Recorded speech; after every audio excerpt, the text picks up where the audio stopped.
Hi there, Mark Jabin here, Medical Director for the Haywood County Health Department. Let's talk about this pandemic. In today's video, the next step to focus on, and an update on vaccines and treatments. So please share this with someone you care about. I do hope everyone made the most of their Thanksgiving in whatever fashion you choose, whether it was virtual or together, as safely as possible. And so now let's aim our sights on the next step, now until December 15th, tamping down the current surge ahead of the next holidays. Why?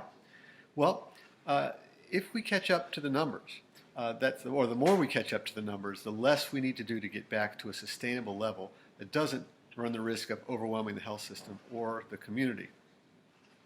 Whether or not we continue to see the numbers climbing this week depends on what we all did in the past 2 weeks. And if we heeded the surge, those should start to level. And any impact from Thanksgiving gatherings won't show up for another week or so. So here's our window of opportunity to keep moving forward. So keep at it, you are making a difference. And encourage those around you to make a difference too. On the vaccine front, more promising news.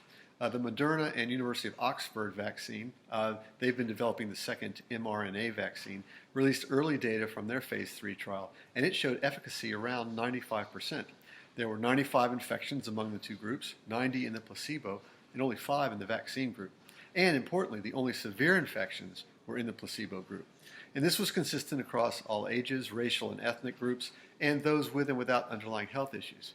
And recall the first mRNA vaccine from Pfizer and BioNTech showed similar early findings. And of good note, their results remained after the rest of their phase 3 data was analyzed. So all good. Both of these companies have now applied for emergency use authorization from the FDA, who, along with an independent panel, will spend the next couple of weeks diving deep into those results before making their recommendations. Another vaccine, that produced by AstraZeneca, released promising results as well this week from its phase 2 trial. They are developing a virus vector vaccine, where they use a common virus that's inactivated to produce or carry proteins of the coronavirus that stimulates an immune response. And the results showed a robust immune response among those vaccinated, including those older than 65. And it's the first vaccine to show good effect in asymptomatic participants so that it could help to reduce spread as well. Their next step, which is phase 3, will enroll tens of thousands of people to better understand the efficacy. Now, I should explain that these trials show what's called efficacy, and that's good results in a study situation. What we're really looking for is what's called effectiveness, which is, does it work well in the general population? So you'll see these two terms used, and that's the difference. On the treatment front, Regeneron was granted emergency use authorization for its monoclonal antibody treatment, joining Eli Lilly as the two available products. And this, by the way, is the product that was given to President Trump. The idea here is that with two companies going, this will increase the supply of these treatments, but still nowhere near what could be needed. And just to refresh, this has benefit when given to people who are infected in the first week as a way to jumpstart their immune response and hopefully ahead of the normal immune response. And before any deterioration occurs, often seen in week 2 of the infection. Again, that's when the really severe complications begin to show up.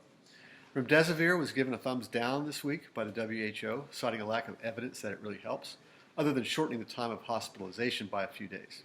The Infectious Disease Society of America, however, feels otherwise, believing even a small reduction in length of stay is important, especially as our hospitals run out of space. Steroids continue to be used for those sick enough to be in the hospital, and good oxygen and ventilator management continues to be a mainstay of treatment. The mortality rate since March has actually dropped by around 30% because of all this. But yet, over 250,000 Americans have died, and this continues at an alarming rate in this surge. So right now, with the promising vaccine development, it's time to hold on, limit the spread, and prevent losing lives that don't have to be lost. If vaccine development works out, we can now see a light at the end of the tunnel. But we are still in the tunnel. There is a path forward, but it's no time to turn off the flashlight and coast. One step at a time. Do what you can do to protect those around you and yourself. So be well and be careful, especially right now.